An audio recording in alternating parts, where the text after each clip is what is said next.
1 roi 16.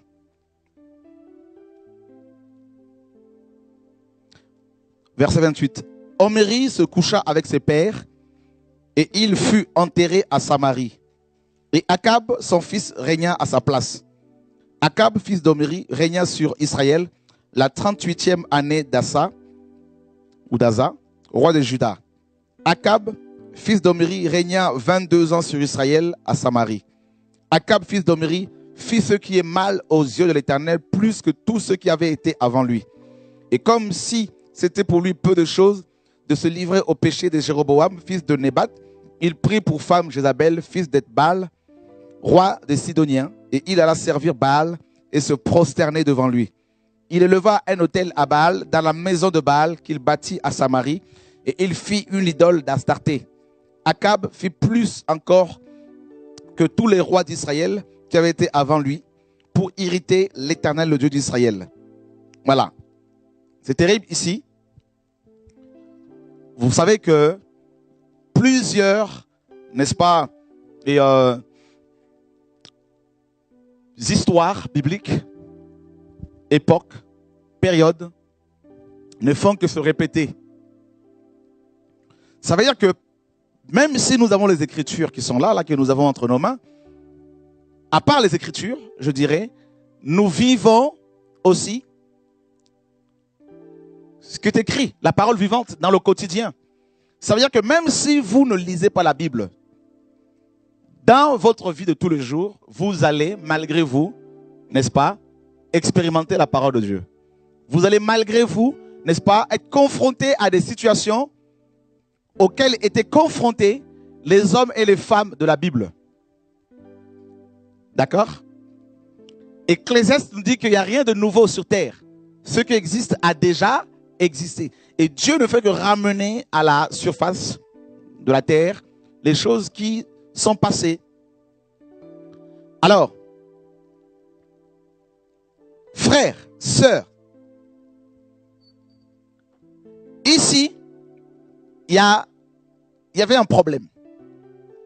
On nous parle du roi Omri. C'est un puissant roi. Il a conquis, n'est-ce pas, la montagne de la Samarie et il a construit dessus, il a construit une grande ville, la Samarie. Et il va mourir. C'était un grand général, un grand conquérant, un guerrier. Son fils Akab va lui succéder. Et la Bible dit que Akab, roi d'Israël, a fait pire, a commis plus de péchés que tous les rois qui l'avaient précédé. Et il va faire encore quelque chose de grave. Il va carrément se mettre en ménage. Il va épouser Jézabel, dont le nom signifie sans cohabitation, sans partage. Alors, cette femme, Jézabel, nous dit la parole, était d'origine de Sidon. Or, Sidon était le premier-né, comme vous le savez, de Canaan, petit-fils de Noé, maudit par son grand-père Noé. D'accord? Alléluia. Vous êtes là? Suivez cet enseignement, ça va vraiment nous faire du bien. Noé maudit Canaan, son petit-fils. Et Canaan va avoir son premier enfant qui va nommer, n'est-ce pas, Sidon. Dans Chronique, on nous en parle. Et Sidon a reçu la double portion de la malédiction de Noé. D'accord? Parce que les premiers-nés reçoivent la double portion de l'héritage de leur père. Vous devez le savoir. C'est un principe de Dieu. Alors, Jézabel était donc une femme issue d'une lignée maudite par Noé. Et cette malédiction de Noé se traduisait par l'inceste, l'immoralité sexuelle, l'idolâtrie, le spiritisme, l'astrologie. D'accord? Les Cananéens étaient des grands pécheurs devant Dieu, des grands idolâtres devant le Seigneur. Et Jézabel, justement, était issue, n'est-ce pas, de Canaan. Frère, la Bible nous dit que le père de Jézabel était roi. Et son nom était Edbal. C'était un grand adorateur du dieu Baal. Suivez très bien ce que Dieu veut nous communiquer. Alléluia. Je tiens à nous dire que cette génération envoie beaucoup de gens en enfer. Et beaucoup de chrétiens dans nos églises vont en enfer. Beaucoup de prédicateurs vont en enfer. Parce qu'on a tellement, on minimise tellement le sacré. L'aspect sacré de l'œuvre de Dieu est bafoué par beaucoup. Complètement. Et même les personnes que le Seigneur a mises à part depuis le ventre de leur mère pour le servir sont bafouées. Parce que cette société dans laquelle nous sommes n'a plus de principes. D'accord? Donc beaucoup vont en enfer. Beaucoup. Et vous allez voir que l'histoire se répète. Une alliance.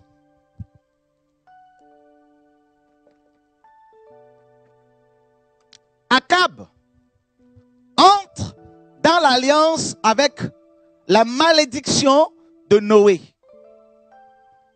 D'accord, frère? Je vais vous dire ceci. Votre percée dans votre vie, votre succès dans votre ministère dépend des alliances que vous avez avec les uns et les autres. Ah oui. Écoutez très bien l'enseignement. Votre percée, la percée dans votre couple, d'abord dans votre vie personnelle.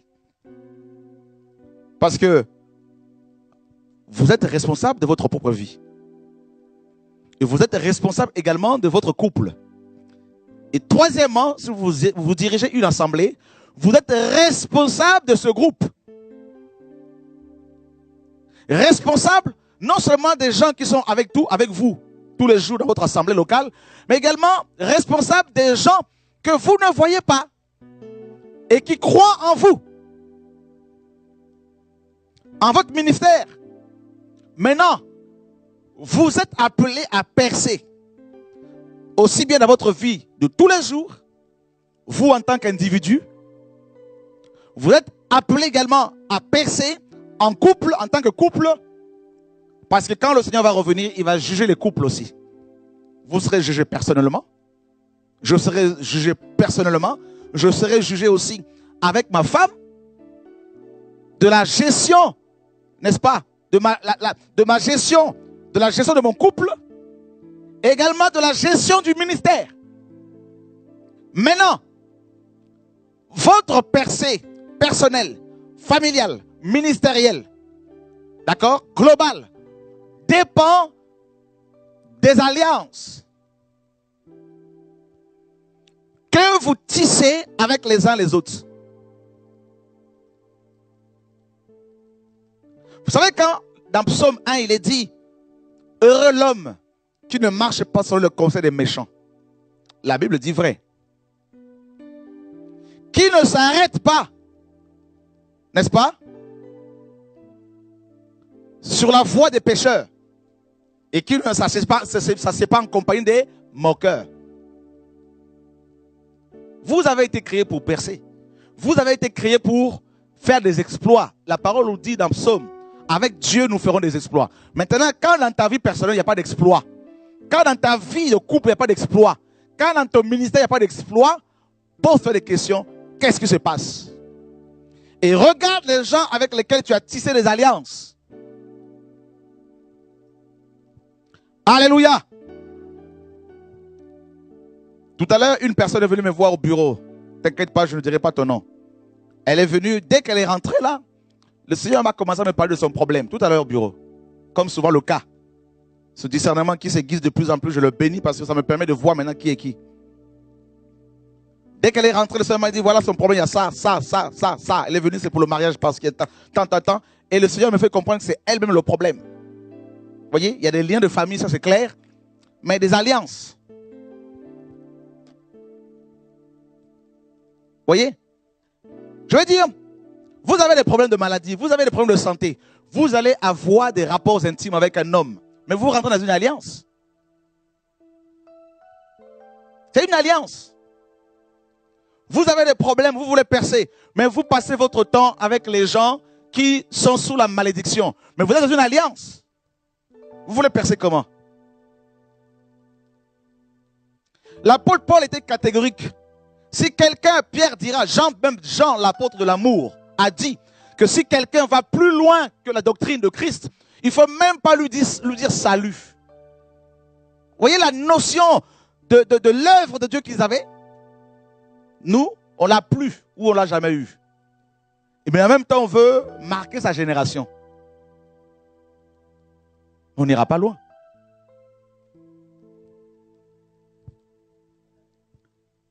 Akab, Dieu l'appelle comme un roi. Et il va rentrer dans une alliance avec une femme qui est issue d'une nation maudite. Son ancêtre était maudit par Noé. Il y a des personnes, quoi que vous fassiez, leur racine est déjà maudite. Vous comprenez ce que je suis en train de dire? C'est quoi que vous fassiez là, c'est des gens, comme la parole le dit, ils sont nés pour être pris et aller en enfer. C'est fort. Nés pour être pris et détruits. Quoi que vous fassiez. Je me rappelle, dans le monde, on avait des amis, j'avais des amis, il y en a, quand ils allaient voir des marabouts, ça marchait. Dans leur famille, c'était la sorcellerie, la magie, les marabouts, les ngangas, les voyants, les kemboiseurs, parce qu'il y a la semence. Mais d'autres, quand vous essayez les marabouts, ça ne marche pas. Parce que la semence dans votre famille n'est pas une semence diabolique. Akab avait une bonne semence. La semence d'Abraham. Mais il va rentrer dans une alliance avec Jézabel. Et qu'est-ce qui va se passer, frère? Jézabel a introduit en Israël officiellement le culte d'Astarté et le culte de Baal. Ça veut dire quoi? Comprenez l'enseignement. Israël, ça c'est Israël. D'accord? Donc on peut y voir comme une famille, comme un homme. Satan était ici. Il cherchait un moyen pour introduire officiellement en Israël un culte démoniaque. Il cherchait un moyen pour amener les Juifs à l'adoration des idoles. Et maintenant, il va pousser Akab pour qu'il rentre dans une alliance avec Jézabel. Parce qu'il y a un principe dans le royaume de Dieu, c'est quoi? La parole le dit, Paul le dit. La parole dit, l'homme quittera son père et sa mère et s'attachera à sa femme. Et les deux deviendront. Ça veut dire quoi? Si un homme épouse une femme, si la femme a des liens familiaux ancestraux, ces liens familiaux ancestraux deviennent les liens familiaux et ancestraux de l'homme.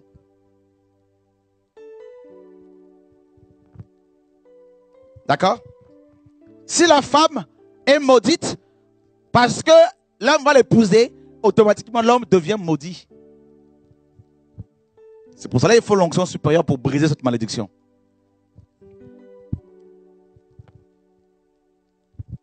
Alors, il fallait une alliance de sang, c'est-à-dire le mariage. Et par le mariage, Jézabel a eu le droit, a eu la légitimité dans le monde spirituel pour introduire, n'est-ce pas, ces deux cultes, le culte d'Astarté et le culte de Baal. Astarté, lors du culte d'Astarté, il y avait des orgies. D'accord? Il y avait des homosexuels et des lesbiennes qui allaient ensemble. Et Baal était son époux, le dieu de la pluie, et Astarté, le dieu de la terre, de la fertilité. Et voilà comment ces deux démons sont rentrés en Israël par le mariage avec, n'est-ce pas, et Akab et Jézabel. Donc, la malédiction de Noé, qui n'était pas destinée à Sem, parce que ce n'est pas Sem qui avait été maudit, ni ses descendants, mais c'était les descendants de Cam. Donc, Canaan, Sidon, son premier-né. Mais Satan voulait que la malédiction de Noé ait aussi des conséquences sur les descendants de Sem, c'est-à-dire sur aussi le Messie et l'Église. Et qu'est-ce qu'il va faire? Eh bien, il va pousser Akab à tomber amoureux de Jézabel, à l'aimer et à l'épouser. Et par le mariage, Akab donne à Jézabel le droit, l'accès, n'est-ce pas? Il lui a ouvert la porte et la malédiction de Noé est rentrée en Israël. Et on a commencé à trouver des homosexuels en Israël, on a commencé à trouver des lesbiennes en Israël, la prostitution est rentrée, tout ça là, le péché, les choses qui se trouvaient, qui se pratiquaient chez les Cananéens étaient, avaient pris vie, n'est-ce pas? Et avaient été introduites en Israël. Frère, écoutez bien, c'est toujours comme ça que l'ennemi opère. Vous recevez un ministère, un appel, Satan va tourner autour de vous, il va rôder comme 1 Pierre 5 le dit. S'il n'arrive pas à vous atteindre, alors il va tout faire pour vous avoir parlé du mariage. Il vous envoie une belle femme ou un homme très beau. D'accord? L'homme viendra avec la parole de Dieu. Si vous êtes, chrétien attaché à la Bible, l'homme viendra avec la Bible. Avec des versets par cœur. La femme viendra avec la prophétie, avec des visions. D'accord? L'objectif, c'est quoi? Laissez-moi vous dire les choses par l'esprit. Comme d'habitude, je ne prépare pas mes enseignements. Je me laisse guider. L'esprit, c'est lui qui nous enseigne, et vous et moi. Vous avez vu ici Israël à cette époque? En fait, plus loin, Satan voyait qui? Il voyait le Messie. Il voyait qui? L'Église. D'accord? Son corps. Satan, quand il va combattre un homme, il ne va pas combattre. Ce qu'il veut là, quand il te combat, ce n'est pas seulement ta vie qu'il veut détruire. Il sait que en toi, il y a la semence de Dieu qui peut libérer des millions de personnes. Donc, en te tuant, il tue ces millions de personnes. D'accord? Et c'est pour cela qu'il va user de toutes sortes d'artifices. Parce qu'il sait que l'homme a été créé pour recevoir l'amour. L'homme n'aime pas être seul. L'homme n'a pas été créé pour vivre seul. L'homme a besoin de belles paroles, aussi bien de sa femme, son mari, pour les femmes, que de ses amis. Donc, voilà pourquoi on rentre dans des liens sentimentaux les uns vis-à-vis des autres et on veut garder des amitiés qui peuvent nous détruire parce que ça nous fait du bien charnellement alors que nous avons reçu un appel. Alors qu'il y a de l'avenir dans nos vies. De l'avenir pour nos vies. Mais combien voit-il les choses plus loin? Combien voit-il plus loin? Non. Oh, Satan, c'est un petit copain que beaucoup caressent. Non, c'est rien, Satan, on le chasse. Mais oui, mon ami, laisse-moi te dire, il a eu des grandes personnes. Oh oui. Minimise-le, et il va t'atteindre un jour. Les alliances.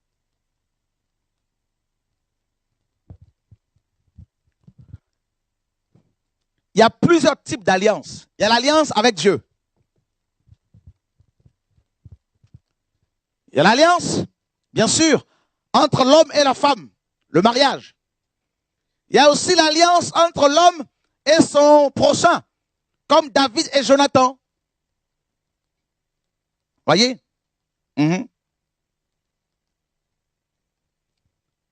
Vous, quand vous travaillez avec quelqu'un dans un ministère, vous êtes dans une alliance. Vous devez le savoir. Parce que Dieu est le Dieu d'alliance. C'est comme un contrat. Ben oui. Toute personne que vous appelez régulièrement, vous êtes dans une alliance avec. Maintenant, au travers de ces alliances, la vie peut couler tout comme la mort peut couler. Ah oui. Un homme est venu me voir. Il me dit, frère, je sais que c'est un jeune qui est prophète dans l'une des provinces, je ne dirais pas où. Il me dit, frère, prie pour moi parce que vraiment, je me suis marié il n'y a pas longtemps. Mais quand je vais avec ma femme, pourtant elle est chrétienne, quand je vais avec, comprenez, n'est-ce pas? Je me sens souillé. Mais maintenant, je n'ai plus à cœur d'aller avec. Comment vous voyez les choses là? Voilà. Et automatiquement, ça m'a montré un mari de nuit. Donc la femme a un mari de nuit. Et à chaque fois que ce monsieur allait avec sa propre femme, il était souillé. Et l'onction baissait. Il ne pouvait plus prier ni méditer la parole de Dieu. Les alliances.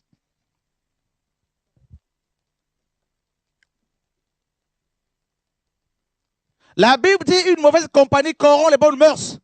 Pourquoi? Parce qu'il y a une alliance.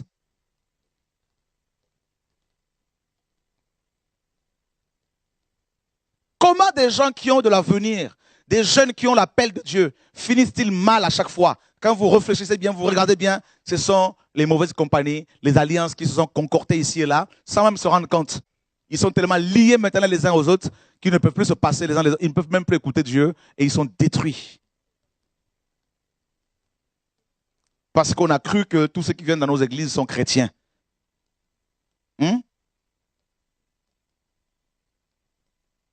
Ah non. Les alliances. Priez, Dieu, montre-moi le cœur de tel frère, de telle sœur. Paul dira que quelqu'un qui se dit frère et qui est, mes amis, cupide, qui est outrageux, il ne faut même pas manger avec. C'est dans 1 Corinthiens 5. Pourquoi? Parce qu'il y a une alliance, que tu rentres dans une alliance là, tu vas mourir.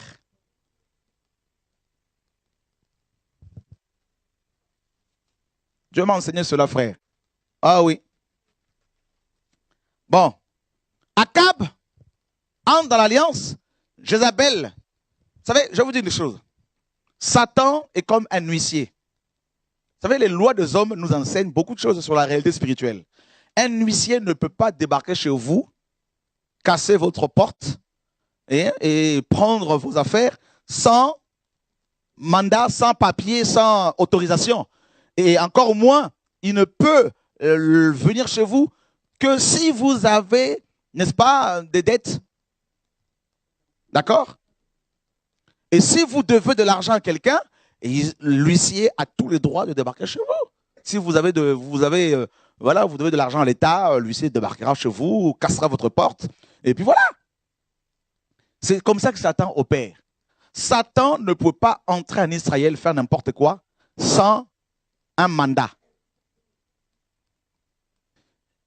Donc, il passe par une alliance.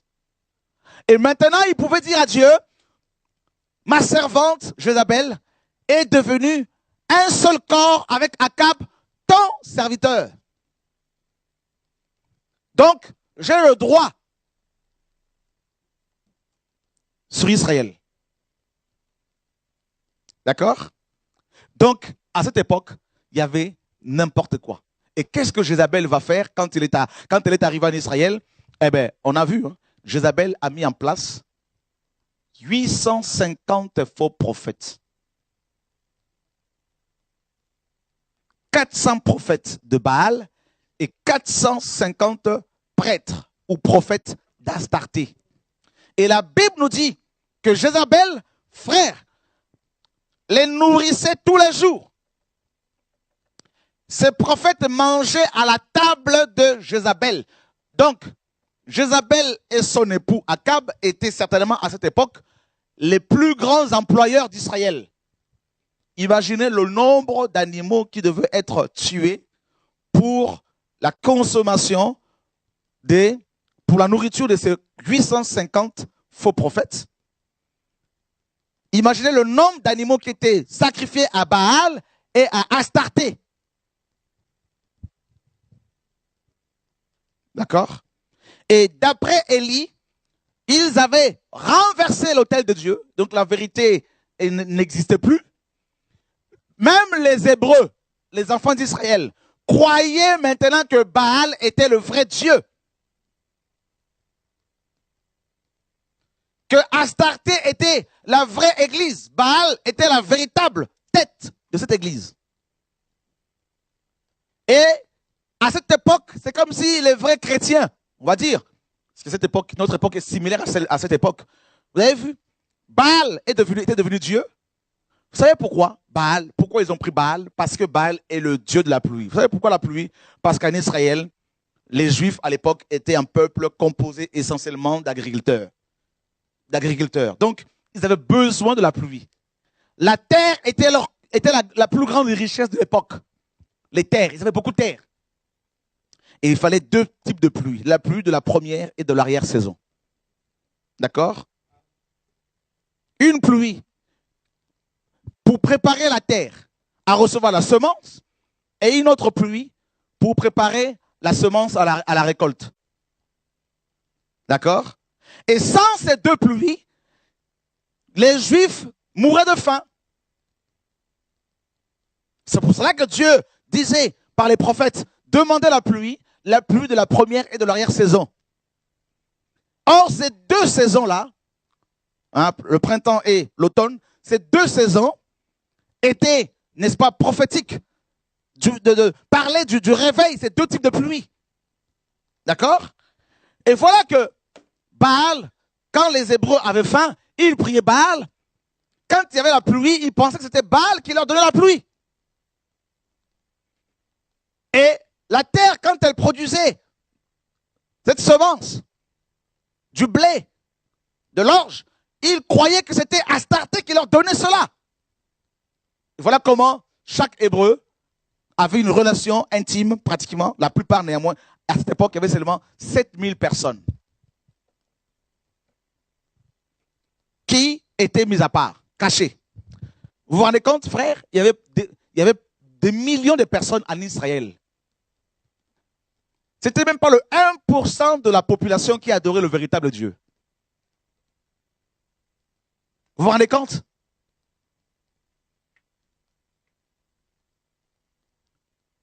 Et là, dans cette apostasie-là, en pleine apostasie, Dieu, dans le chapitre 17 de 1 roi, nous dit la parole et dit à Akab, à Élie, va voir Akab et dis-lui qu'il n'y aura ces années ni rosée ni pluie, sinon à ta parole.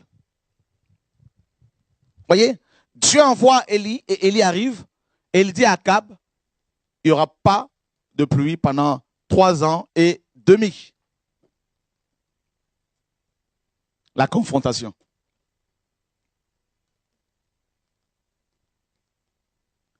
Et qu'est-ce que nous voyons actuellement depuis quelques années? Que voyons-nous dans nos pays, dans nos églises?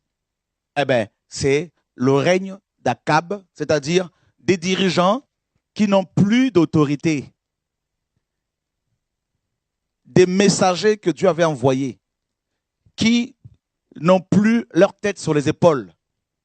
Des pasteurs qui n'ont plus, n'est-ce pas, qui n'ont plus de vision. Et qui ont fait une alliance, c'est-à-dire une alliance spirituelle. Allons voir dans 1 Corinthiens, chapitre 6.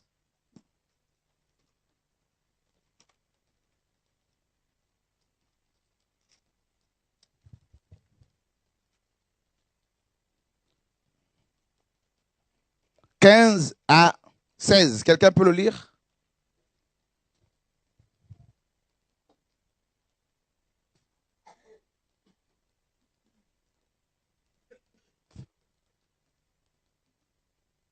Quelqu'un l'a trouvé? Ouais.